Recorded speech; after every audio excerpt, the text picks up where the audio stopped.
हरे कृष्णा। तो अभी तक हम लोग देखे हैं कि भगवान श्री कृष्णा पहले बताते हैं कि जो योगी थोड़ा सा इंटरफियर किया है कोई भी योगिक पाथ में, सेल्फ रियलाइजेशन के पाथ में, तो उसको गुड फैमिली और रिच एरिस्टोक्रेटिक फैमिली में बर्थ लेने का अपॉर्चुनिटी मिलता है। उस वाले वर्स को देखें। फिर उसके बाद देखते हैं भगवान श्री कृष्णा बताते हैं कि जो योगी बहुत लंबे टाइम तक योगा प्रैक्टिस किया है उसको और भी ज़्यादा अच्छा फॉर्चुनेट अपॉर्चुनिटी मिलता है कि वो एक फैमिली में बर्थ ले जहाँ पे फैमिली के मेंबर्स जो है वो योगा प्रैक्टिस में बहुत ज़्यादा एडवांस्ड हैं। और ये जो सेकंड वाला है वो पहले वाले से भी ज़्यादा बेहतर है। श्रीला प्रभात बताते हैं कि कोई एक मान लो रिच फैमिली में बर्थ लेता है तो जैसे ही उसके मुंह में कोई सिल्वर स्पून पड़ेगा तो वो सोचेगा चलो भाई अब तो पैसा ही पैसा है मेरे पास। तो उससे ज़्यादा बेटर वो है जो एक डिवोटी फैमिली में बर्थ लिया है, जो एक ऐसे सराउंडिंग में है, प्योर डिवोटीज से वो सराउंडेड है। वो ये डेफिनेटली 100% श्योर है कि वो भक्ति में आगे इंडिवियर करेगा। तो ये हम लोग देखते हैं पिछले वाले वर्सेस में। अब इस वाले वर्स में भगवान श्री कृष्ण बताते हैं कि दोनों में से जो योगी है जो बर्थ ले लेता है फिर से, उसके बाद वो उसका क्या होता है, उसके बाद वो कैसे फिर से स्टार्ट करता है अपना सेल्फ रियलाइजेशन का पाथ फिर से। तो यहाँ पे हम लोग देखने वाले verse 43। Verse goes like this.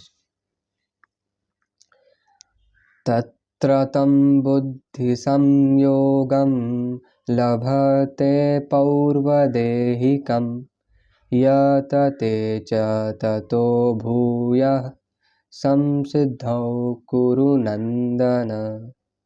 तो क्या बोल रहे हैं यहाँ पे भगवान श्री कृष्णा? यहाँ पे तुम देखोगे कि भगवान श्री कृष्णा पहली बार अर्जुन को कुरु नंदन बोल रहे हैं। पहले भी बोल चुके हैं क्या कि आप ये यहाँ पे पहली बार बोल रहे हैं? यहाँ पे कुरु नंदन से भगवान ये बोलना चाह रहे हैं कि अर्जुन को बता रहे हैं कि ओ अर्जुन, ओ कुरु नंदन, तुम भी तो वैसे ही फैमिली में बर्थ लिए हो। तो हम लोग जैसे कि जानते हैं कि अर्जुन की मदर कुंती देवी वो कितनी ग्रेट डिवोटी रहती है और अर्जुन एक बहुत ज़्यादा पायस फैमिली में रहता है और बहुत ज़्यादा एरिस्टोक्रेटिक फैमिली में रहता है। ये हम लोग जानते ही हैं नॉर्मली। तो कुरु नंदन यहाँ पे क्या बोल रहे हैं भगवान श्री कृष्ण? ओ कुरु नंदन तत्र मतलब उसके बाद, जब एक अनसक्सेसफुल ट्रांसेंडेंटलिस्ट फिर से एक अच्छा बर्थ लेता है उसके बाद बुद्धि संयोगम लभते पौर्वदेहिकम, तो पिछले बर्थ का उसका जो डिवाइन कॉन्शियसनेस था वो उसको लभते पौर्वदेहिकम, फिर उसके बाद जब वो अब बर्थ लेता है तो पिछले जन्म का जो डिवाइन कॉन्शियसनेस रहता है, पिछले जन्म का जितना भी उसका प्रैक्टिस और नॉलेज रहता है वो इस वाले लाइफ में उसका रिवाइव होता है। और फिर क्या होता है? यतते च ततो भूयः संसिद्धौ, तो भूयः फिर से वो यतते च ततो संसिद्धौ, वो परफेक्शन संसिद्धौ ऑब्टेन करने के लिए फिर से बहुत कड़ा इंडिवियर करने लगता है।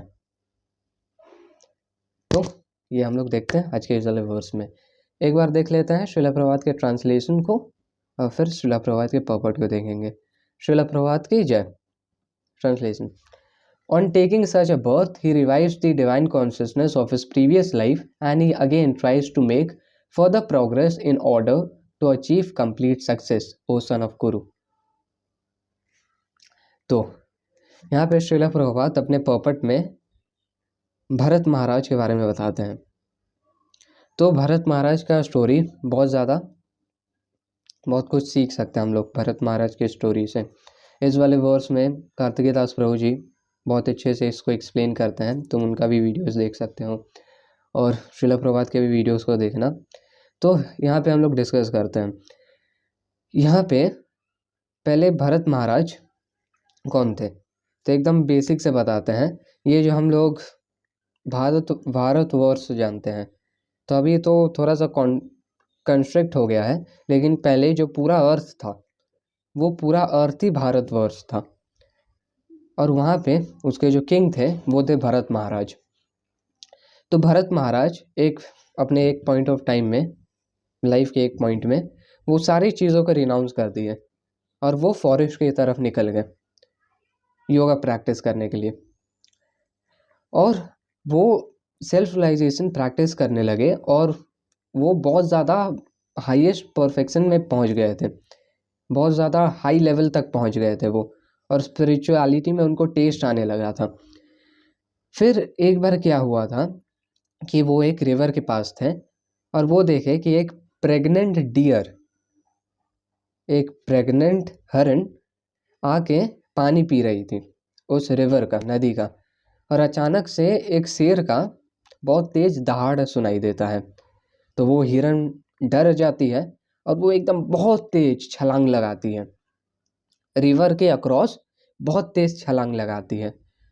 और इतने डर के कारण और इतना तेज छलांग लगाती है, उसके कारण उसके पेट में जो छोटा डियर रहता है उसको वो बर्थ दे देती है। लेकिन ऐसा जगह में बर्थ देती है कि वो जो छोटा डियर रहता है वो नदी में चल जाता है। अब वो जो मदर डियर रहती है वो सोचती है कि मेरा जो छोटा सा बच्चा डियर है वो पानी में डूब गया है। तो उस दुख के कारण वो डियर वहीं पे अपना प्राण छोड़ देती है। और ये सब चीज़ भरत महाराज देख रहे होते हैं सब। तो वो क्या करते हैं, जो वो डियर थी वो एक्चुअल में डूबी नहीं थी, वो फ्लो किए हुए जा रही थी, जो छोटी डियर थी। तो क्या करते हैं, वो भरत महाराज जाके बचा लेते हैं। अब वो छोटी डियर है तो उसका बहुत ज़्यादा अच्छे से केयर करने लगते हैं भरत महाराज। तो लेकिन क्या होता है कि उस छोटे डियर का केयर करते करते भरत महाराज बहुत ज़्यादा अटैच्ड हो जाते हैं उस डियर से। तो मतलब इस चीज़ को समझ लो कि भरत महाराज एक टाइम पे पूरे वर्ल्ड पे रूल करते थे और सब कुछ रिनाउंस करके, सारा वेल्थ लग्जरी ये सब रिनाउंस करके फॉरेस्ट के लिए आते हैं और स्पिरिचुअलिटी में हाई लेवल तक पहुंच जाते हैं। लेकिन क्या होता है कि जब उनका लाइफ का एंडिंग आता है तब वो एक डियर से अटैच्ड हो गए हैं। और जब उनका डेथ होता है तो तब भी वो डियर के बारे में सोच रहे होते हैं। और यम यम वापी स्मरण भावम त्यजत्यन्ते कलेवरम तम तम एवेति कौन्तेय सदा तद्भाव भाविता। ये भगवान श्री कृष्ण आगे बताने वाले हैं। तो डियर के बारे में सोचते हैं और उनका डेथ होता है और उनको उनका नेक्स्ट लाइफ डियर का मिलता है। भरत महाराज को नेक्स्ट लाइफ डियर का मिलता है। लेकिन क्योंकि वो भरत महाराज जब वो अपने पिछले वाले बॉडी में थे तो बहुत ज़्यादा स्पिरिचुअलिटी प्रैक्टिस किए थे, हाई लेवल तक चले गए थे। तो जब वो डियर के बॉडी में भी रहते हैं तब भी उनको अपना पास्ट लाइफ याद रहता है कि जब वो भरत महाराज थे तब उनके साथ क्या क्या हुआ था, कैसे वो रिनाउंस किए थे, कैसे वो डियर से अटैच हो गए थे, कैसे वो स्पिरिचुअलिटी में बहुत ज़्यादा हाई थे। और डियर के भी बॉडी में वो बहुत ज़्यादा रिनाउंस्ड वे में रहते थे, एक योगी जैसा रहते थे। वो बस सूखा सूखा पत्ता होता उसको खाते थे।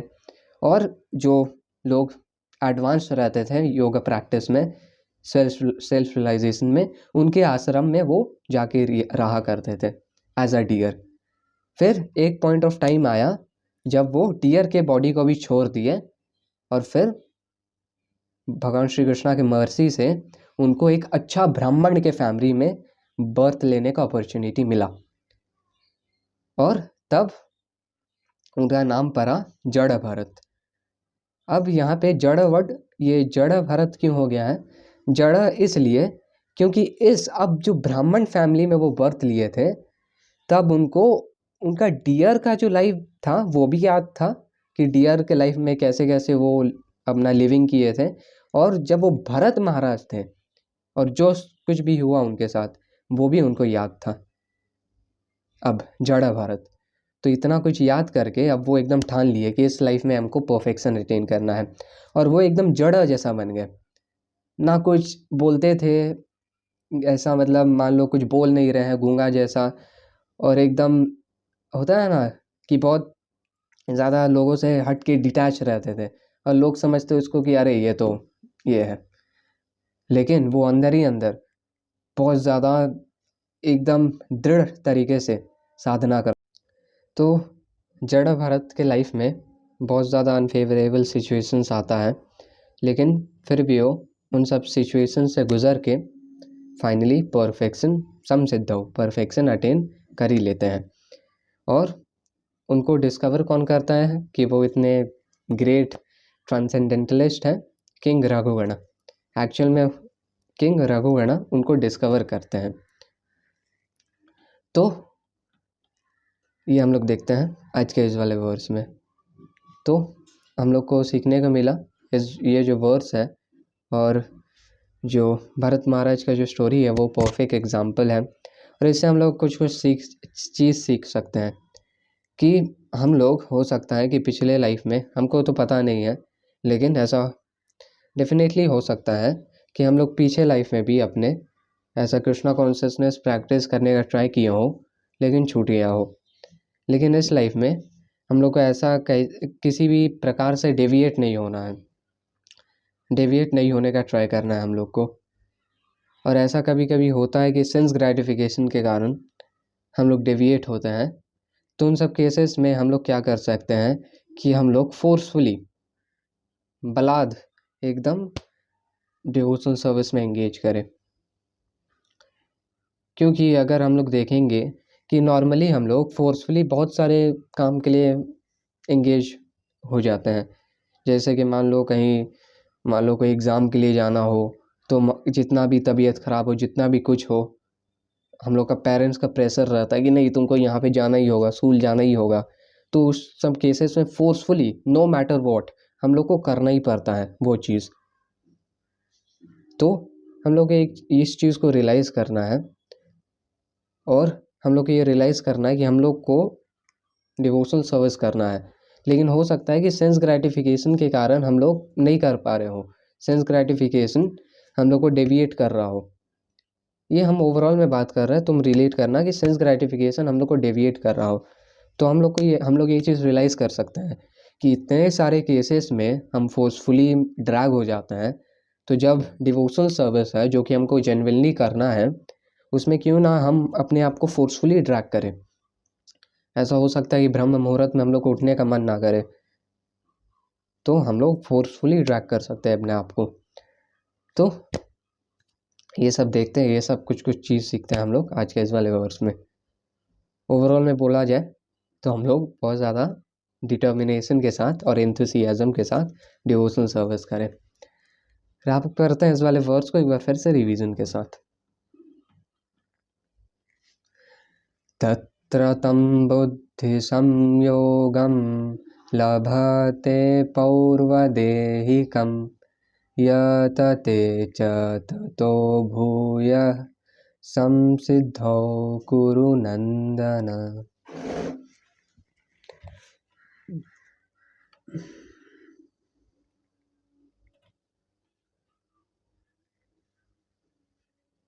हरे कृष्णा।